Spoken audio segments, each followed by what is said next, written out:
बड़ी तवज्जो से सुनना। और यहाँ जितने खड़े अल्हम्दुलिल्लाह मैं सबको पहचानता हूँ, हम सब हुसैनी है कि नहीं है? हाथ उठा के कौन है? अल्हम्दुलिल्लाह हम सब हुसैनी है, अल्लाह का फजल है।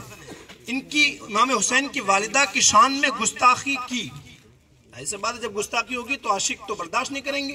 उसको कचहरी के हवाले कर दिया, कोर्ट के हवाले कर दिया, कोर्ट ने सजाए मौत दे दी, उसको सूली चढ़ा दिया, फांसी चढ़ा दिया गया। अब उसके मानने वालों ने 14 तारीख को मेला लगाया। उसके मानने वालों ने, जो उसके सपोर्टर थे कि भाई उसको गलत फांसी की सजा दी, हम तो नहीं कहते ना, उसको तो यकीनन ये सजा दी। ये तो कोई सजा नहीं है, कयामत में उसको पता चलेगा कि सैयदा पाक की गुस्ताखी का सजा क्या होती है। लेकिन जहन्नम का सबसे बदतरीन तबका उसके हवाले किया जाएगा, वहां उसको अजाब दिया जाएगा। उसके मानने वालों ने, जो उसके सपोर्टर थे, कहा कि नहीं उसको गलत सजा दी, लिहाजा उसके सपोर्ट में मेला लगाया जिसको बसंत मेला कहा गया। और उस मेले में पतंगबाजी का रिवाज शुरू हुआ। सुन रहे हैं ना आप लोग? पतंगबाजी की असलियत बता रहा हूँ, कहाँ से शुरू हुई। वहां से पतंग शुरू हुआ और वो पतंग हवा में उड़ता हुआ आपकी छत तक आ गया, आपके हाथों तक उसकी डोरी आ गई। आप मोहर्रम में कहते हैं या हुसैन हम न थे, है ना, आपको मना किया जाता है कि भाई सीना मत कूटो, अपने बदन पर तलवार न चलाओ, ये हराम है। आप नहीं मानते हो, हराम करते हो, क्यों? इमाम हुसैन की मोहब्बत है।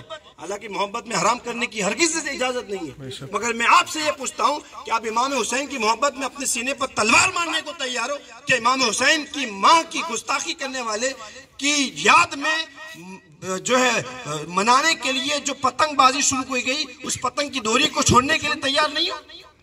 आप कहो ना, हो के नहीं हो? जितने तैयार है हाथ उठा के कहें इंशाअल्लाह। इंशाअल्लाह हम सब हुसैन है, कहें इंशाअल्लाह। इंशाअल्लाह इमाम हुसैन को कयामत में मुंह दिखाना है कि नहीं है? हम कयामत में इमाम हुसैन के सामने, अगर आपकी वालदा को कोई बुरा भला कहे, गाली बके, आप बर्दाश्त करेंगे?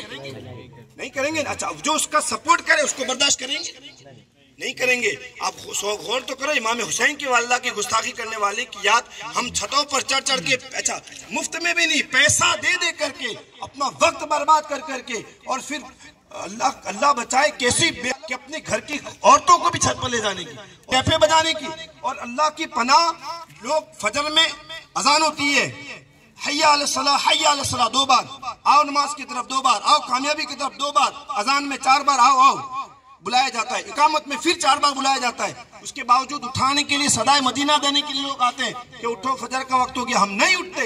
और शर्म की बात यह है कि उत्तरायण के दिन लोग अजान से पहले छतों पर ठंडी में चढ़ जाते हैं और टैप बजाते हैं। अल्लाहु अकबर। मैं कहता हूँ कयामत में इमाम हुसैन को क्या मुंह दिखाओगे और रसूलुल्लाह को क्या मुंह दिखाओगे कि मेरे नबी ने फरमाया जिसने फातिमा को इज्जत दी उसने मुझे इज्जत दी, उसने मुझे तकलीफ पहुंचाई, और जो नबी को तकलीफ पहुंचाए वो यकीनन जहन्नमी है, बेईमान है तो यकीनन जहन्नमी है।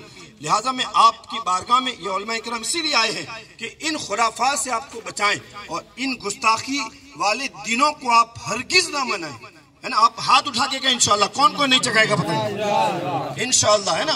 अब देखो आपको इल्म नहीं होगा, आपने चका लिया। हम सब तौबा करते हैं उलमा इकराम की मौजूदगी में कि अल्लाह पाक हमने जो जाने अनजाने में जितने गुनाह किए, मौला हम सब के गुनाहों को माफ फरमाए। हम तो सब तौबा करते हैं मौला सैयदा पाक खातून जन्नत सैयदा फातिमा तहरा सलामुल्लाह अलैहा के सदके में मौला, और उनके शहजादों के सदके में हमारी तौबा को कबूल फरमा। और इंशाअल्लाह हम नियत करते हैं कि न खुद चकाएंगे न दूसरों को चकाने देंगे इंशाअल्लाह। अब मैं आपका शरीयत हुक्म बयान कर दूं। पतंग